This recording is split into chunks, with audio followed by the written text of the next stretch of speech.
50 years post the June 16 occurrence, and how it is that youth can then take a more active role in leadership, in entrepreneurship going forward. Thank you very much, Sia. Welcome. Over to you, Charmaine. Welcome. Thank you very much for joining us. Thank you so much for having me, and thank you for the invitation. My name is Charmaine Kosi. I am an impact consultant at Siaka Consulting.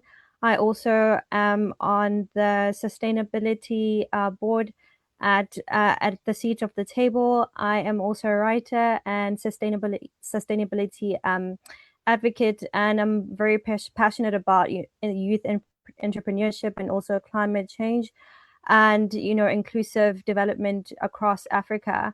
The work that I do currently at Siaka works within social impact and entrepreneurship ecosystems. So we support programs that empower youth as well as small businesses, and also especially in underserved communities. So I'm really excited to be part of this dialogue and just to share some of my insights as well. Thank you so much.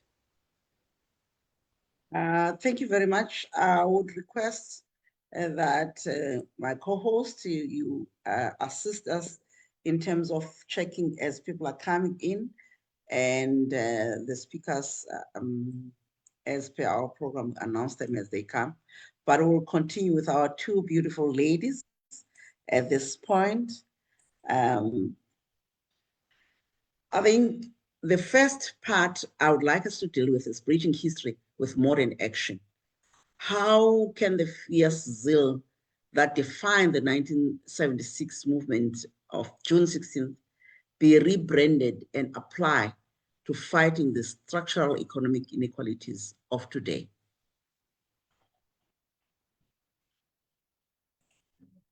Charmaine muted herself. She didn't want to go first. All right, you go first, yeah. Okay, that's not a problem. I can take the pressure of the first question. So whenever these kinds of conversations are had, particularly when we're comparing two different timeframes, I find that it is very important to contextualize the goings on in both of the environments. So if we compare what was happening, obviously in 1970, we were under apartheid government. The situation was very terse, was very desperate. The youth was looking not only for, their personal freedom, they were looking obviously for academic freedom, the kind of academic freedom that would secure the circumstances where they would be able to make a life for themselves. Ironically, when we compare the situation of the 1976 youth to the 2026 youth, we actually find that they're in a similar situation. Both groups of youth are finding themselves disadvantaged, disenfranchised, and they are finding that the leadership that is currently in power, or the structures that are currently in power, holding the power, are keeping them out of the sort of resources and the support structures that they would need to become successful. So when we're considering what it is that the youth needs to do, we also need to consider the fact that the youth might be feeling very tired, very, the word I'm looking for is not disenfranchised, but sort of disillusioned by the situation that they find themselves in. They'll say, oh, I've been trying to apply for a job, but applying for jobs in this market is terrible. Or, I've been trying to start up this youth group, but the youth in my community are feeling, they're feeling so disillusioned. So on the one hand, it's like, okay, cool. The situations are the same. The circumstances are the same. In which case, we look to the youth that was in 1976. They said, you know what, something needs to give. We need to get up and we need to do something. Something, obviously, is us getting up and protesting. Likewise, the youth can find inspiration from, the kinds of strokes or the kinds of activities or the kinds of things that the 1976 youth were doing, in the sense that collective, coming together as a collective and being able to voice out to say, these are the situations that we find ourselves in. These are the exact points of frustration or the exact points that we're finding ourselves frustrated. And then trying to find and see if there are any other structures or any other, grassroots organizations that are existing that they can band together with to try and, facilitate some sort of difference. So in a way, Africa is very rural, Sia. Without interrupting you, I want to let on what you just said. There is a risk of zeal or enthusiasm without knowledge. And in the context of guiding and mentoring these young people, how do you balance their hunger for innovation with the discipline that is required to sustain long-term ventures, as they try new things, trying to venture into business? Both of you are young people in business. There is an element that people might not be able to tap into opportunities because of lack of knowledge. And there is that zeal and hunger. How do you balance the two, the risk of that zeal and the drive without knowledge? I think just to give then a very short answer, because I've gone on for long enough, I think what is required is a agility, because it's not like the people who are living in rural areas or in rural communities don't know what to do. Uma Motengsai, for example, a mother who, a lady, an elderly lady who sells foodstuffs or puts together lunches, for example, is demonstrating already there an entrepreneurial capability. A person who already knows, okay, cool, I already know that I need to go to school for X, Y, and Z, or A, B, and C, already knows that there is a gap there that needs to be filled. I think an interesting thing would be to see the kind of resources that they have accessible to them where they are, as minimal as they are, to say, okay, what kind of resources do we already have here in the community? And the first one is always the people in the community and the knowledge that they have.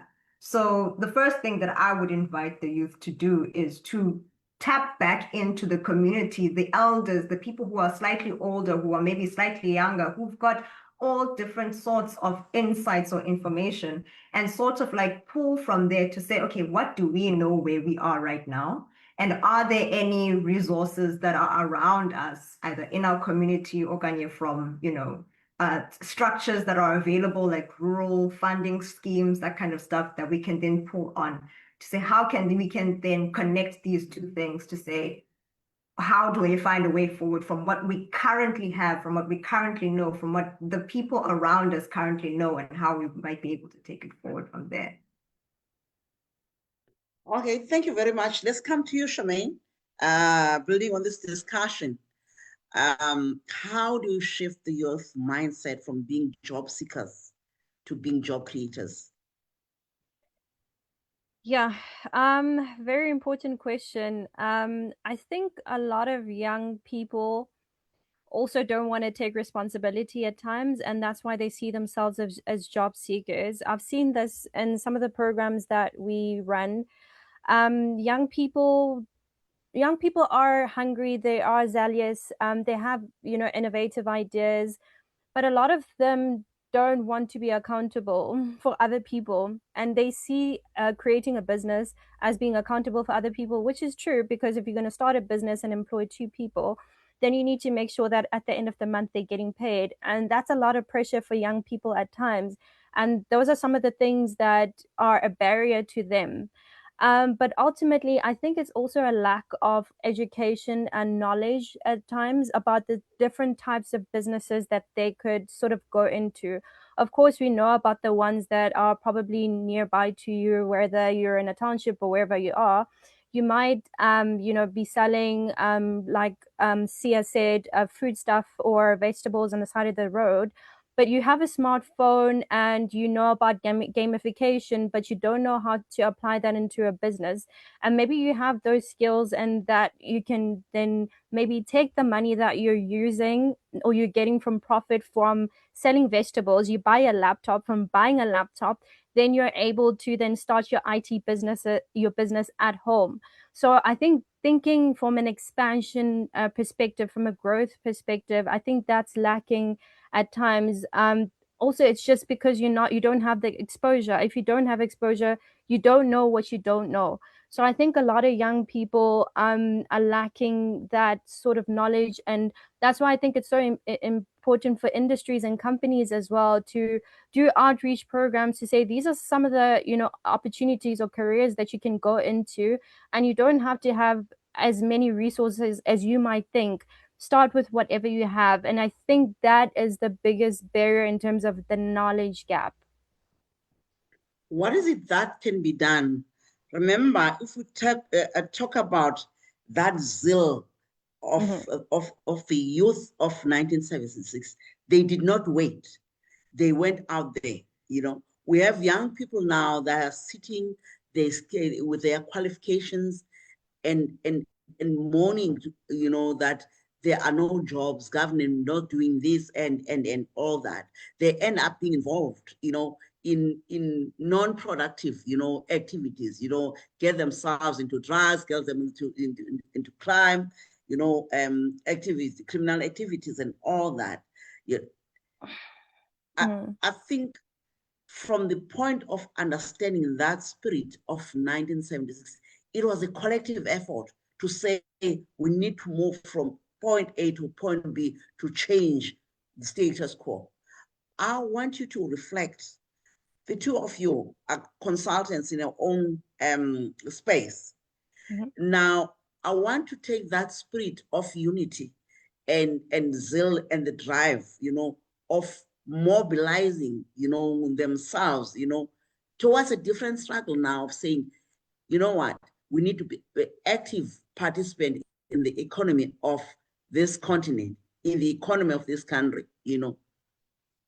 How can these young people ensure that their ventures contribute to the community empowerment, reflecting on that zeal? Because when it's one thing to have your own business, but it's another to be a job creator. I'm looking at that element of multiplier, the multiplication of what they are doing, their small corners. They're very innovative. How does this translate? I'll use an example of a young person who's in the rural communities and a young person fresh from college or fresh from university's qualification. The other one doesn't have. How do you bring these two together and make sure that they make a difference that takes them forward in terms of economic participation? Yeah, I'll go first. I think that's a very difficult question, but it's a very good question.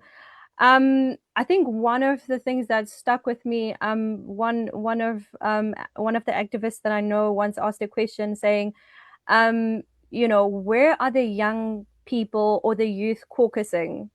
So where are young people convening to discuss their issues that affect them in their communities? And we don't really have that. And I think that's what the youth of 1976 had. They had a joint vision, or a joint vision of what they wanted to achieve. Whereas the youth of today, I think we're fragmented in the way that we are scattered, and we're not coming together to say, okay, as young people, unemployment, for example, is a huge problem. How can we come together and find solutions in order to bridge that? We saw just recently, I don't know if you saw online, there's a community here in Gauteng that took all the 350 grants and they pulled them together in order to buy a bakery, and now it's a community bakery. So solutions such as that, and that's going to create jobs. So young people are not caucusing together. I think we're in silos. Every young person thinks I've got a problem and my problem is not the same as yours, whereas it really is. but we're not finding those spaces, or rather we're not creating those spaces, and we're not becoming or participating as active citizens that want to shape a future that we would like for maybe our children. And I think that's where the gap is more than anything, because what we know, once we're together and we come together, we find solutions and we're able to do more rather than one person trying to change the status quo. So I would say that's the missing gap more than anything. We're not convening, we're not caucusing, we're not coming together to put forward solutions as young people to have a stronger voice. Thank you very much, Charmaine. Let me go straight to Sia. As the country director of Young Entrepreneurs Network, how can you resolve the challenge that Charmaine has just posed of youth that are working in silos and in a fragmented way?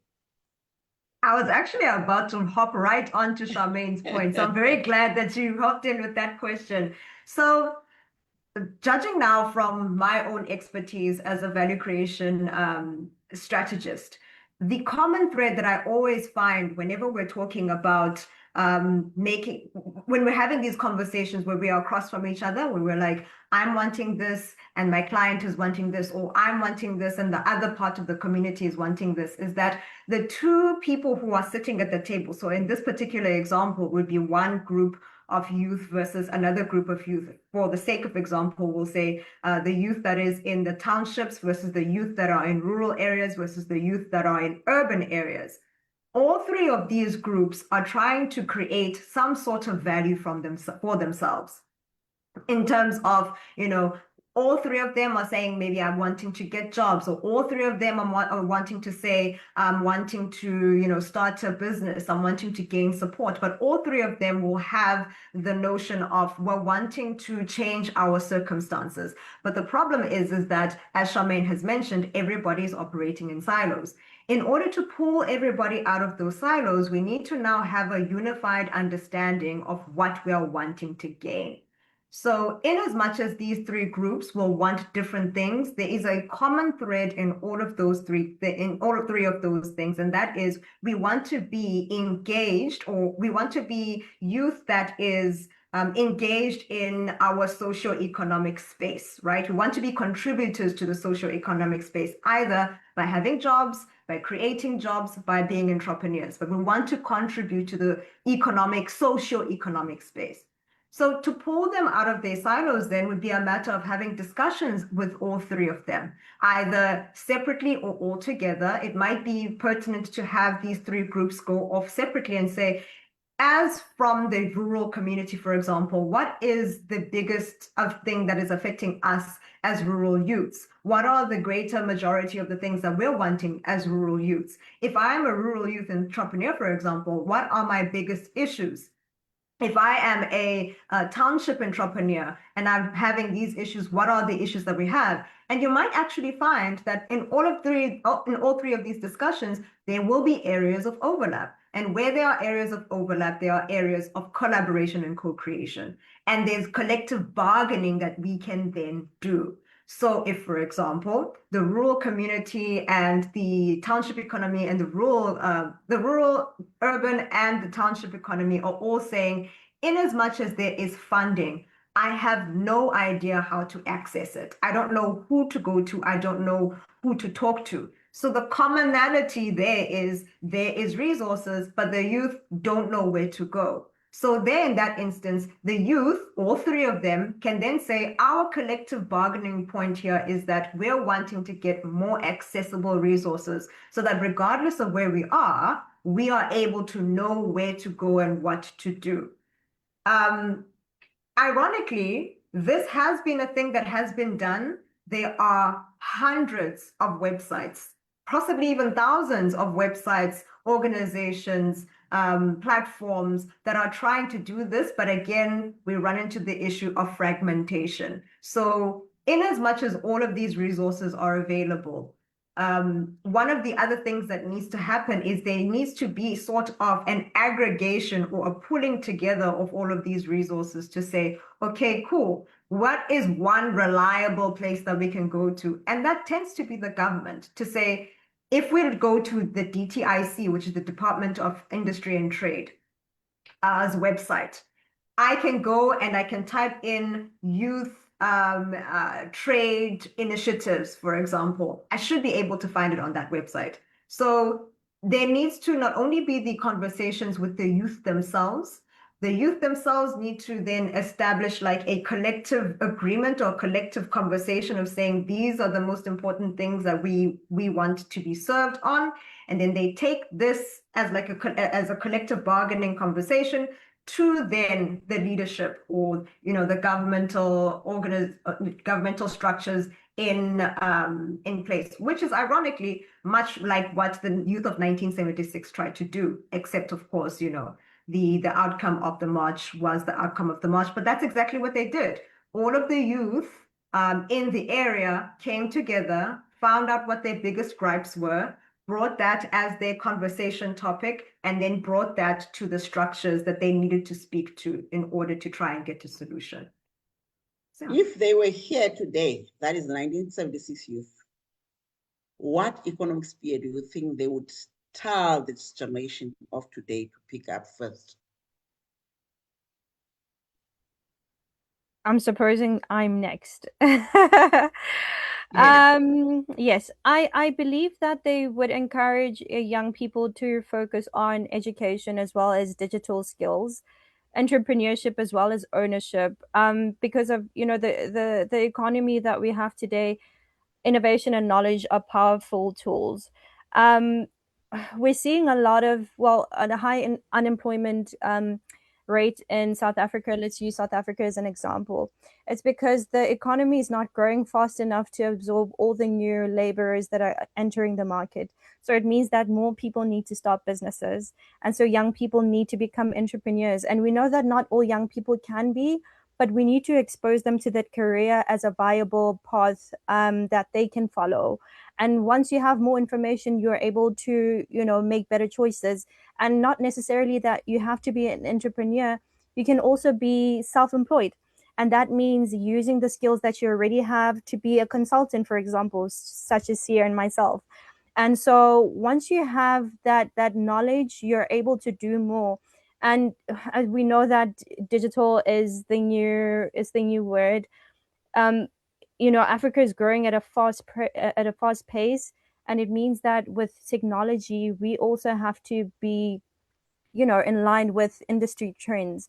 So we need to make sure that government as well as industry is educating our young people on the different digital skills so that they can use the skills not only to apply for a job but also to create their own jobs. And I think that's the digital divide is going to be the biggest one. And yeah, I think I'll just leave it there. But most, I would say, digital skills, education, entrepreneurship, as well as ownership. Sia. Thank you very much. No, Sia is going to take the next one. I think you've touched on some of the things which I think we need to build on. There is a term that young people use loosely, economic freedom. What does it look like to a modern entrepreneur? And how can it be achieved? I think first, just define your understanding of that term. And secondly, how can it be achieved with the same agency of 1976? Those young people created that burning platform. Now, how do the young people of today, in the context of your understanding of economic freedom, create the same burning platform? Okay, so to modern entrepreneurs.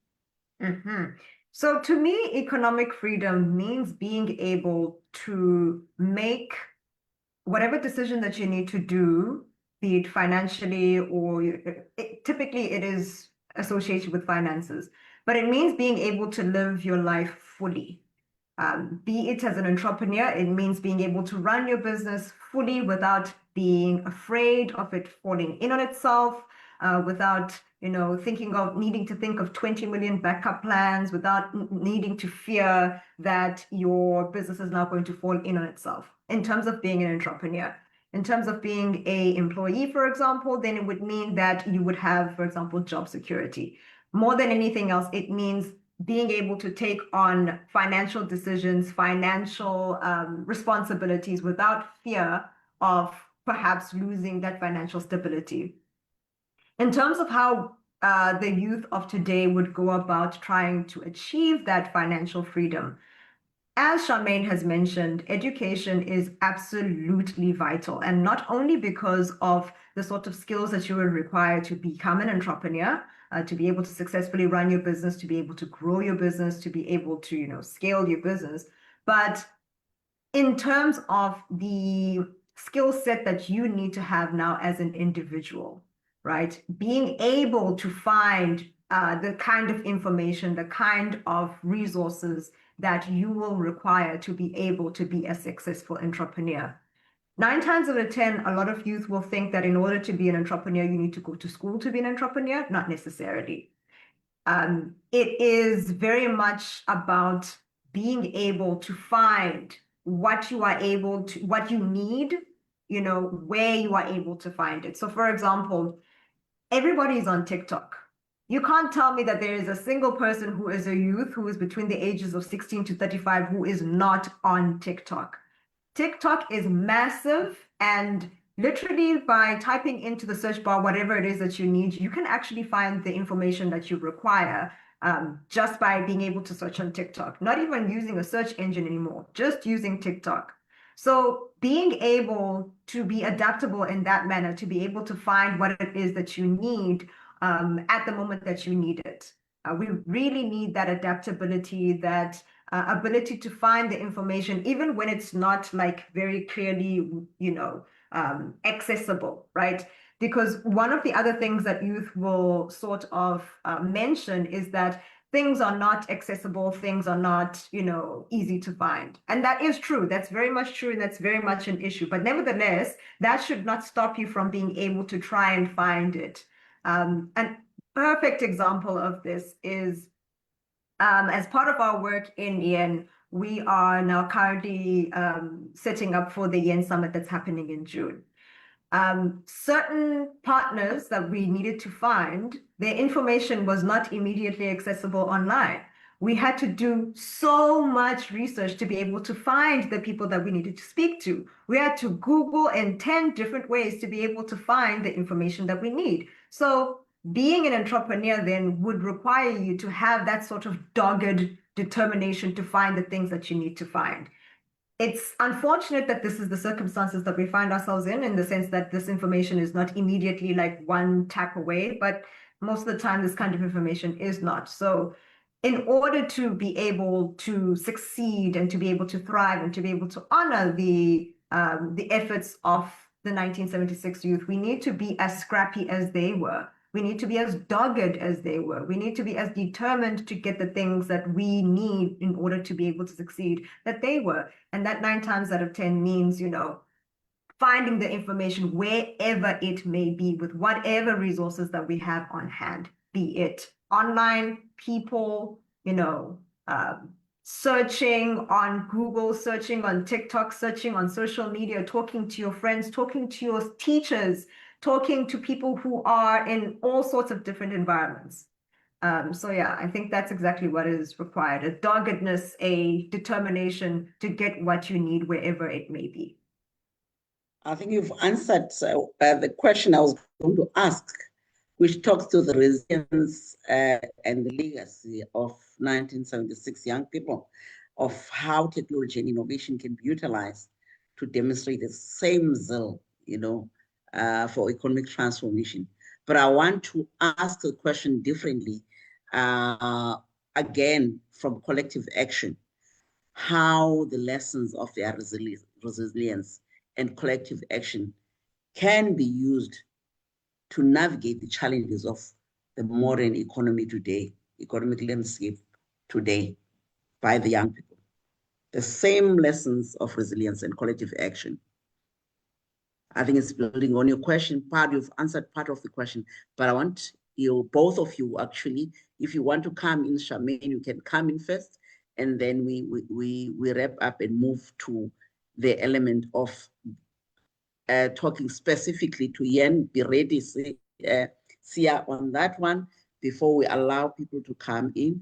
will tap into specifically on the network that you lead. So how can the lessons of resilience and collective action from 1976 be used to navigate the challenges of the modern economic landscape?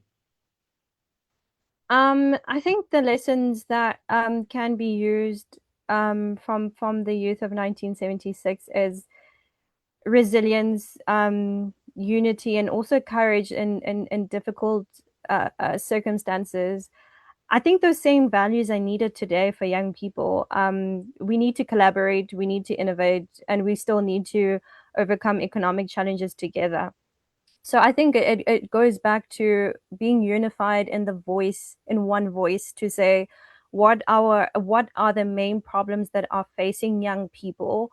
What are the solutions that we have drafted essentially, and what are we taking to government essentially and private sector to say we want more of this in order to help young people to become more economically active, and so I think if we take unity and resilience, and I think it also goes to what Sia was saying, it's about having that perseverance, and I think that's at times that's lacking for young people.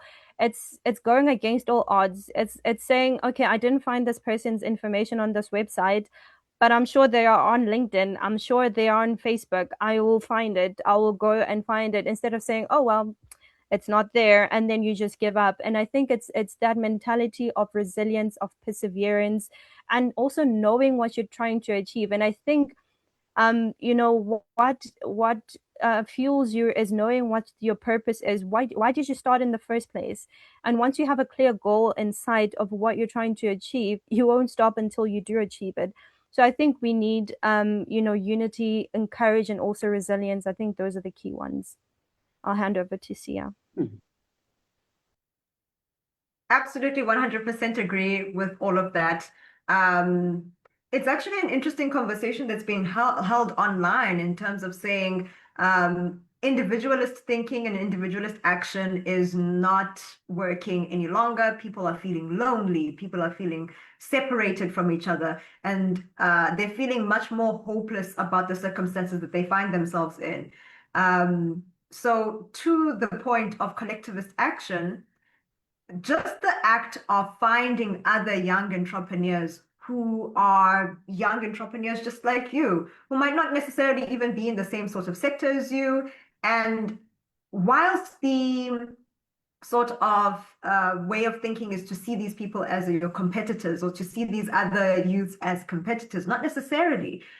You can find that in coming together, for example, as textile manufacturers, for example, you might be able to come together and make a sort of chamber of commerce that focuses specifically on youth related activities that are, for youth-based businesses within the textiles industry. So it's once again speaking to that collective bargaining, collective conversation, where instead of thinking of yourself as this one and only business, or this only entrepreneur in this particular sector, and everybody else is your competitor, how about having conversations with people to see if there is collective value that you can create together?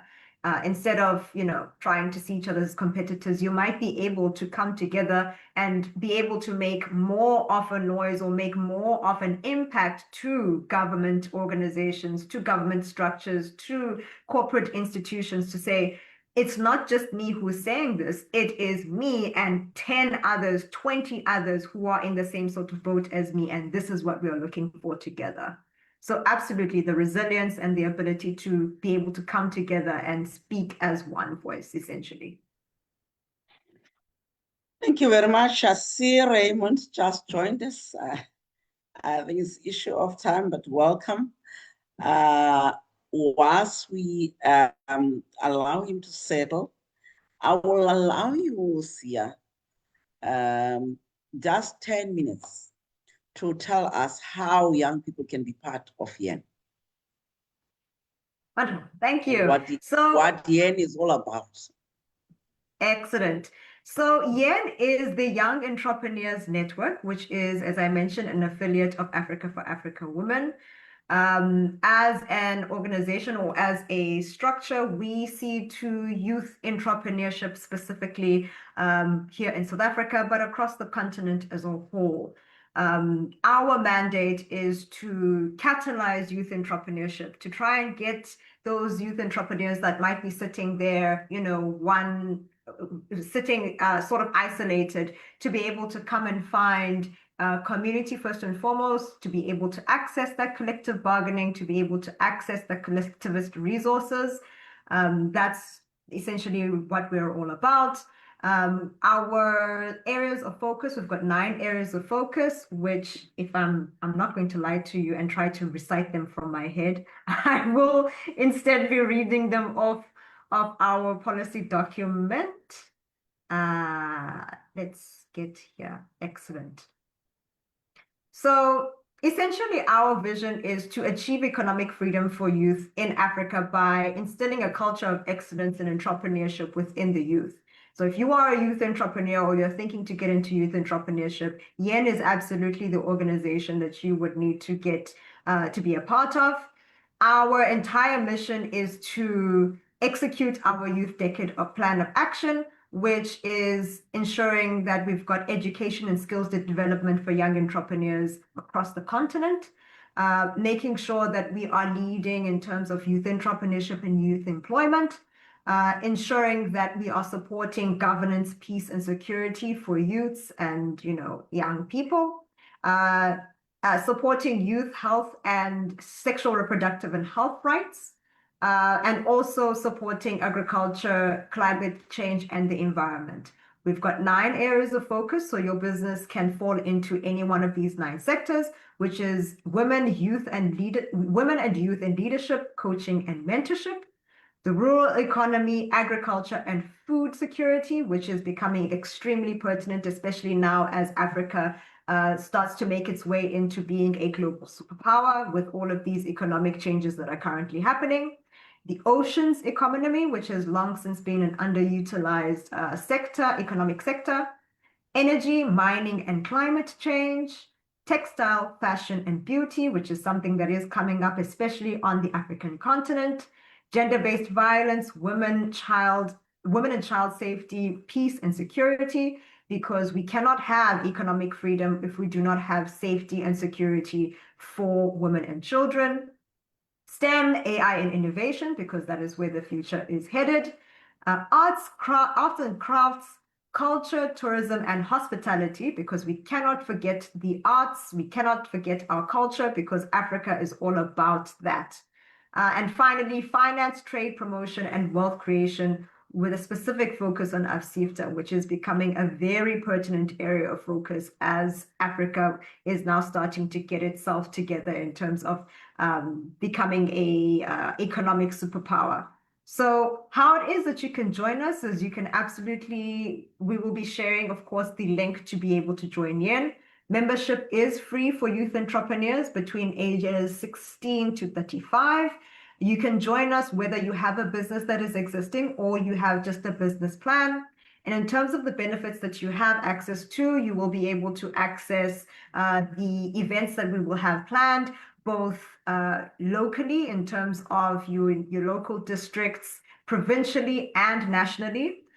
We, in fact, have got an event that's going to be coming up on the 19th of June in Cape Town, which is the YEN Summit. It's going to be the very first of its kind.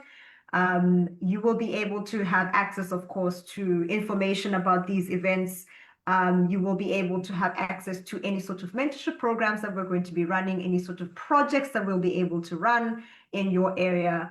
And essentially, you will have access to a community of other young entrepreneurs. So do join us in order to transform youth entrepreneurship in the continent.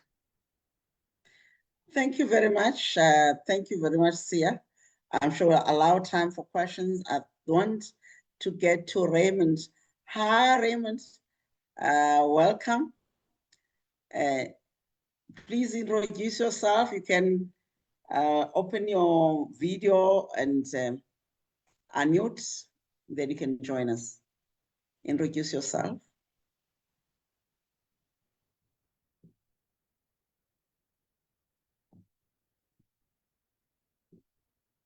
Raymond, can you hear me?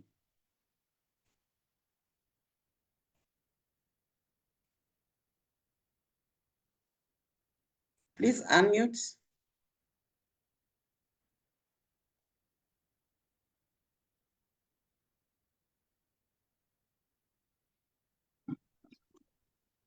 Thank you. Hello, can you hear me? Hello, yes, we can hear you. I'm not Okay. able to, yes. Good, good evening and greetings from Nigeria. Hello, Good evening and greetings from Nigeria. hello, we can hear you. Good evening, how are you? Doing good.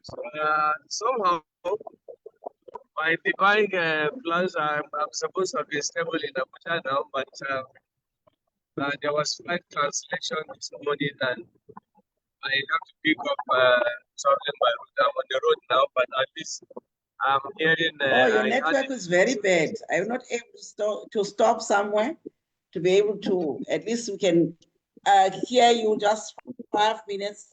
We'll ask you questions, then we can, then you can continue. Your network is very bad. Okay, Let go me ahead. allow you Yes. to try and settle. Then you can indicate if when you are ready. Let's have questions from the audience. If there's anyone who want to reflect on the inputs and discussions here, please raise your hand and you can come in. Ask the questions that two ladies on the line, Sia and Charmaine. So please feel free to ask your questions. I'll check on the chat box. My co-host, please help if there's anything on Facebook questions that we can attend to. Thank you very much.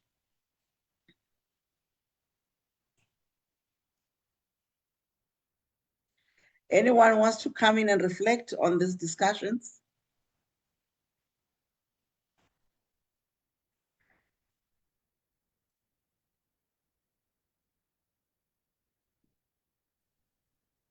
Hi, I'll come in.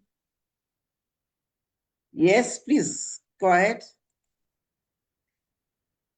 You can hear me? Yes, Mary, welcome. Thank you. Well, I'm so grateful for the conversation, the rich conversations with these wonderful young people, and gives us hope and ensures that definitely there is some good stuff coming up on this continent. Thank you very much for this seminar, this webinar that's informing us. I mean, sometimes you think that there is very little that we can learn from young people, especially with this sophisticated digital world and all of that.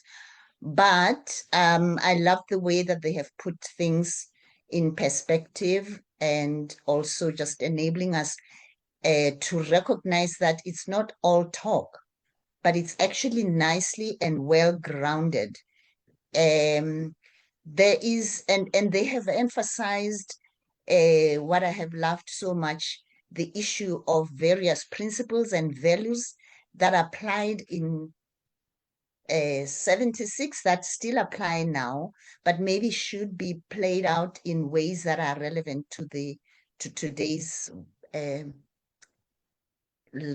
life and way things work out. Many years ago, I came across a Japanese foundation that used to make grants, and the manner in which they made grants was that we don't need to know too much about what you have to do. We're going to work with you, but we will take the risks along this journey with you as you venture into something that's new. You map out what you want to do, how you want to do it, and you can write up all the fancy documents after the fact. And I keep wanting to find such risk takers, if you will, because this organization was actually taking risks with young people and groups in communities that did not know, that had no experience and did not have the expertise, but knew what they wanted to do, what they wanted to improve. Today we see a lot of too much structure sometimes, too many templates that have to be filled in. By the time you fill in the work that you want to do, you have actually, when you get to the end of the whole template, you find you've actually moved so far from where you started off that you don't know anymore what you are asking support for. So I'm quite excited to hear that that resilience is very good. Stay with it, search until you find what you're looking for, because it's out there. Can someone, maybe one of the young people, Charmaine Sia, maybe, or anybody else, can you just indicate to me, us, if you are aware of any grant makers or funding institutions that are willing to work with fresh ideas as they are and build them together along the journey towards that development and that growth that you're looking for. Because I think we do kill a lot of innovation. We do kill within these structures that we set up in trying to be too controlling, trying to be too focused on saving, making sure that our investments don't fall on bad ground. Thank you, Mary. You get the question. Charmaine, Charmaine. do you want to go first? You're more than welcome to go first. Yeah, mine is a short one. I don't have or maybe let me just go anyway. No, I don't have a list of, organizations that are sort of willing to work with people with just ideas. And I think that's one of the barriers that we have in terms of systemic barriers. I think we have to sort of change how industry also does things, but also on the part of entrepreneurs, they need to show some sort of a track record to say, even though we don't have the funds that we need, but this is what we've done with what we have. And that's how big corporates are able to buy into your idea. So it's good and well to have ideas, but you need to show some initiative to say, yeah, in our community, we don't have money, but we pulled funds and we were able to buy this material. And now this is what we're doing. But we need your money to scale. And that's what corporates need to see in order to buy into your idea. And I definitely do agree that it can be quite tedious with all the documentation that you have to provide. And sometimes you don't know and you lack the knowledge, of course, and the education in that sense. But I think we need to meet each other halfway, because if you're asking me to invest 2 million rands, then I need to see some sort of work upfront to say, okay, this person might not have gone all the way, but they show initiative, and we believe in the idea because they've gone this far. So that's what I would say to that. I agree with Charmaine. Also, I would add to say that currently we don't yet have a full list of people who would, much like Charmaine is saying, that would fund you at the ideation level. Again, like Charmaine has mentioned, a lot of these corporate institutions, these funding structures, they're very, very reluctant to fund you at the ideation level because you don't have a track record. However, another thing that is important to bear in mind when you are approaching these people is to not only understand what they're looking for in terms of the people that they fund, you also need to understand how to articulate what you have in a way that lines up with what they are looking for. So, for example, if a particular funding structure says that they are funding businesses that have been in operation for at least a year and they have a turnover of maybe 50,000 rands at minimum. Say, for example, you've been in business for a year, but you don't quite yet have 50,000 rands.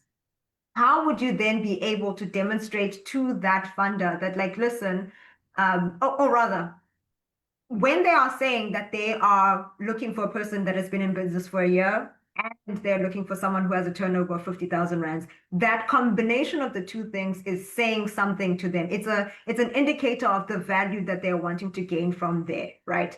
So that says that, okay, Sharp, not only has this person been in operation for a year, as in they've been registered, they've been running, but they've got an idea that has actually been proven in terms of being able to generate money, right? Say, for example, you have not generated 50,000. Maybe you have generated 40,000 or 30,000, but you've generated something. So the combination of you having been in business and you generated 30,000 rands still demonstrates to the funder that you have got a business that has been operational and the business is making money. It might not be hitting the threshold, but nevertheless, you can make the difference by saying, okay, cool, in as much as we have not made the 20,000 difference, here is a list of people that we have engaged that are wanting to go forward in terms of business with us. And then you can get some letters of commitment from your prospective clients, or you can get, a memorandum of understandings or agreements that have been signed between you and a prospective client. It's a matter of fully understanding what it is that the people that you are approaching are looking for, why they are looking for that specifically. And when you don't have it, what can you then put in as a substitute to reasonably say, listen, I don't exactly have what you have, but here's proof that I can give you what you want within a reasonable amount of time. Again, speaking to the agility. So what becomes key is alignment with the strategic direction of your targeted funder, but also being able to package your proposal in the way that responds to what the value they're looking for. Exactly that. All right. Thank you very much. Any other comments, any other questions? We almost, but this, Enoch, are you okay now? Can we talk? Charmaine, I'm going to give you 3 minutes to talk on what you do and what are the possible areas of collaboration with Yen as a young business. You're a consultant, Siaka Consulting, is that correct? That's right. Yes, just 3 minutes. Okay. So we work in underserved communities. So we're different in the way that we do things. So we usually do social audits in the community first.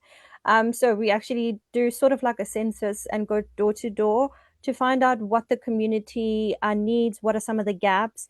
And then from that information, we're able to say maybe these are the possible solutions that we can bring into this community.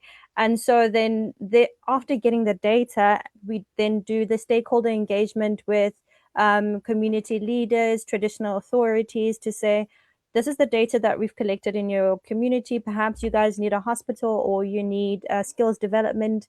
We have a program that can, answer to these, or an entrepreneurship bootcamp. We also host those. And then once the community we get the community's buy-in rather, then we start the program within the community, making sure that they are on board and aligned with the program that we are then bringing to the community so that it's successful. So all in all, we also do assist SMMEs. So if you are an SMME, whether in ideation or you're already fully fledged in your business and you need some assistance in terms of business coaching, we also do have those services so that you can go on our website and ask for assistance. And then we will then do a needs analysis with you and then find out what are your key needs. And then a coach will be assigned to you as a business owner. And then they will help you throughout your process, whether you need, website development or you need financial training or assistance. Those are some of the services that we provide. Thank you very much. Let's allow Raymond now. He's on a line again back. So let's allow you to introduce yourself.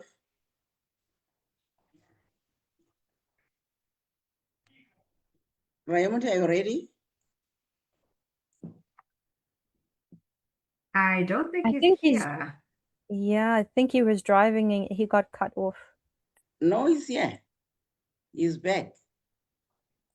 He's back. We're going to, he's cut off again. Yeah, he Yeah. was here just now. Unfortunately, I think there's a network challenge on his side. But I'll just, if there's anyone who wants to say something before we wrap up this discussion, I'm going to give you an opportunity to give your closing remarks, just briefly, each one of you, Sia, Charmaine, before we close this session. But before I do, allow people online to, if there's anyone, you raise your hand. If you want to say something, Mary, we heard from you. Thank you very much. As we close, I would like you to have just one advice to youth of today in terms of being active participants in the economy of their countries and the continent. I'll go. Oh, Charmaine, you're on me. Okay, cool. I'll go first. There's one. No, I'll go first. I think the most important thing is to not underestimate the importance of collective bargaining, for one. Number two, find resources wherever you can find them. In 2026, with the internet being the way that it is, with AI being the way that it is, resources have never been more, accessible. Wherever you are, be it online, be it in person, be it with the people that you're talking to, be it with the people who that are talking to other people, collectivist knowledge sharing, collectivist bargaining, collectivist conversations. You have to lean on that. Be resilient, be doggedly persistent. If you want to be an entrepreneur, be an entrepreneur. And there must be no other option for you. There mustn't be like, oh, well, shut, then I'm going to have to find another way. If you are committed to being an entrepreneur, commit to being an entrepreneur and see it all the way through. And find whatever resources that you can, wherever you can find them. Don't allow don't allow your dreams to remain dreams, essentially. Whatever resources you can find, go for them wherever they may be. Thank you. Thank you. Charmaine, it's your Sure. turn. Yeah, I completely agree with Sia.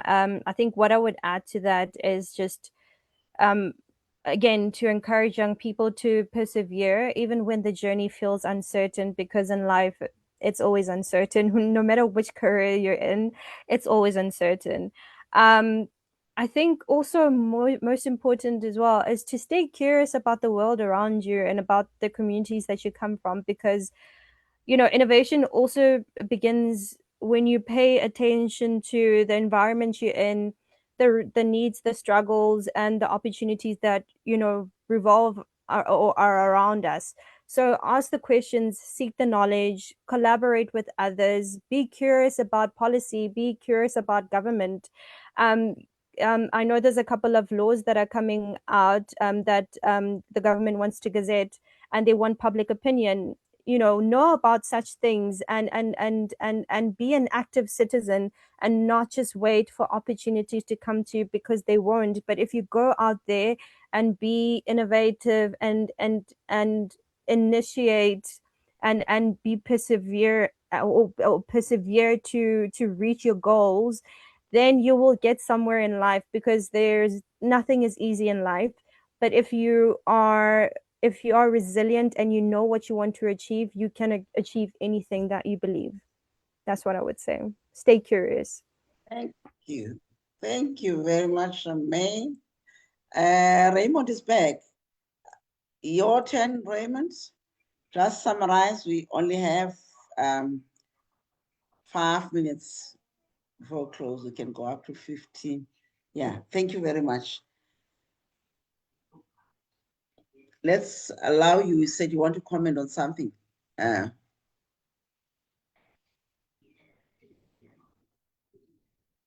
think he wrote something he in the said chat, if I'm not I'm trying to mistaken. read. I think it's It's not complete. I tried to read. That's why I'm going back to him. I think he's having difficulty speaking. That's why he had Yes. the, yeah. Even the content that is actually posted. What I'm going to ask Ray, if you can write something, fortunately you are in the media space, we'll make sure that we post your input on the this Facebook page and also circulate information. I'm sorry about the technical glitches that you're experiencing and we're able to join us. Thank you very much for trying. We will definitely try maybe to bring you back next week. Hopefully the circumstances will be different. There are messages on the chat box. Thank you very much for the informative session. Well-traveled lab panelists. Bravo to you, ladies, and quality facilitation. Thank you. Indeed, youth is the pinnacle of growth and prosperity. Trevor had Yes. his hand up just now. I'm not sure if he wants to ask something. Trevor, please come in, Trevor. Yes, sorry about that. I managed to keep my ear close to the call. I want to say thank you so much indeed. I really enjoyed the conversation. And yeah, I'm from UK. I'm part of Africa Network Group and very passionate about Africa from the diaspora.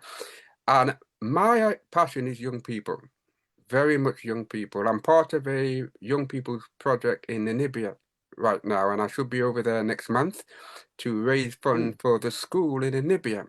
And it took off quite well because of the kind of people we have, like yourself, coming together, discussing things, and it seemed to work really, really well.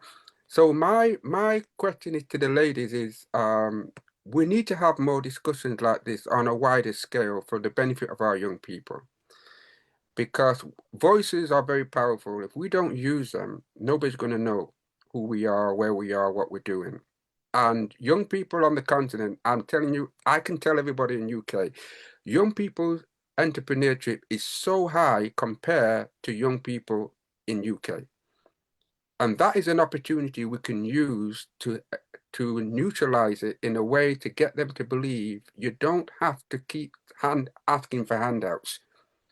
You are an entrepreneur. We just need people like Sia, Charmaine, and everybody to come together and encourage them, motivate them, and have more dialogue and discussions with young people from the diaspora who can also share their experience with South Africa, Zambia, people from Netherlands, people from UK, because the voices of young people is almost the same. Exactly. But a lot of people now want to see the benefit of the continent, and that's what I'm looking at. So I'm very grateful to just get a glimpse of the discussion as I had another phone call on, and I think this needs to be ongoing as regular as possible. And I hope we can bring more young people in from different parts of Africa to benefit our young people and start building. So yes, thank you. Thank you very much, Trevor. I know we're in the same group, but please, if you don't mind, do share your details so that the ladies can pick up and we can connect and facilitate other discussions, especially if you come to Namibia. We are planning Africa for Africa end of July. We are going to be in Namibia. So we're launching a chapter there and definitely would like to be in touch with those people that we're working with there. Thank you very much. And there's also another comment here. We need young people from Mr. Kobosha and Mlibo. We need youth industrialists, continental funding formula that seeks to unlock youth potential, exchange of goods and services manufactured by the vibrant new factories that are youth-led, and we use the competitive advantage of the free trade opportunities. This is great. Thank you very much.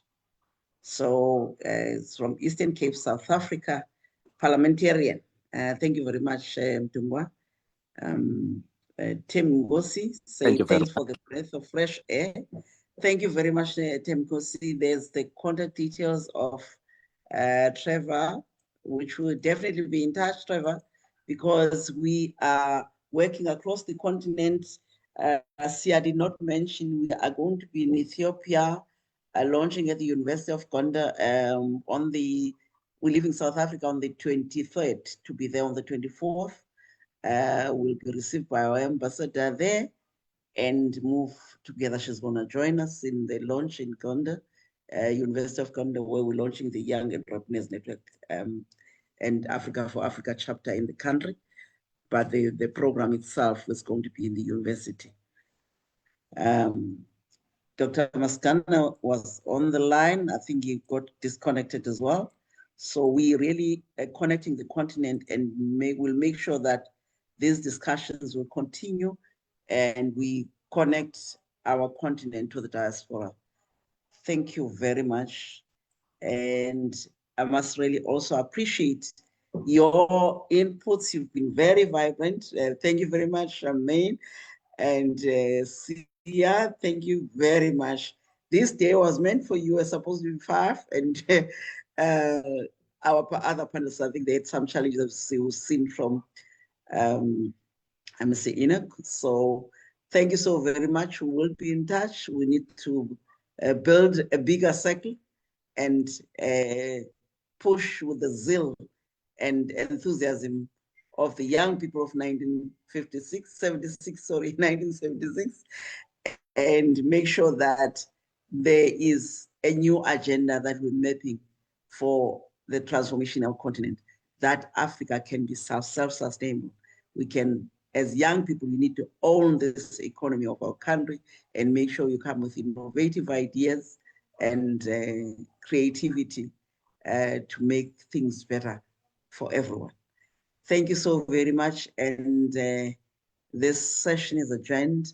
Until next week, Tuesday, we are also going to be having a very great session next week with other speakers already confirmed. We have a poster ready.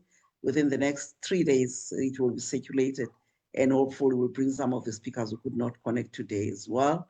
As we continue, we're going to be having these sessions as build up to the conference that Sia spoke about, which is going to be taking place in Cape Town on the 19th of June. Thank you very much and have a blessed evening. Thank you. Thanks, everyone. Charmaine, before you leave, wait!